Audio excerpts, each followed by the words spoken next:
তো গাইস আজকে অর্থাৎ 17/6/2025 খড়গপুর বন বিভাগ এবং ঝাড়গ্রাম বন বিভাগ এই দুই বন বিভাগ মিলে মোট হাতির সংখ্যা হচ্ছে 130 থেকে 132টার মতো।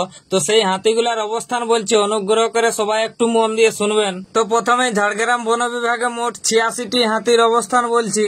ঝাড়গ্রাম রেঞ্জের খাস জঙ্গল 731-এ 19টি হাতি, শালবনীতে 21টি হাতি, পুকুরিয়াতে 4টি হাতি, বৃন্দাবনপুরে 1টি হাতি, পাশরতে 2টি হাতি, ধাদকিডাঙ্গাতে 4টি হাতি, লদাশুলি রেঞ্জের কৈমাতে 5টি হাতি, ভাউদাতে 2টি হাতি, নেকড়াবিন্দাতে 3টি হাতি, আস্তাশুলিতে 12টি হাতি, কেউদিশলে 8টি হাতি, মানিকপাড়া রেঞ্জের খাস জঙ্গল 681-তে 2টি হাতি, গোবিন্দপুরে 2টি হাতি, গিধনি রেঞ্জের টাঙ্গাশুলিতে 1টি হাতি। এগুলো ছিল ঝাড়গ্রাম বন বিভাগের মোট 86টি হাতির অবস্থান। তো যে সমস্ত এলাকার নাম বললাম সেই সমস্ত এলাকা সংলগ্ন জঙ্গলে যাবেন না এবং ওই এলাকাবাসী সবাই সতর্ক ও সচেতন থাকবেন।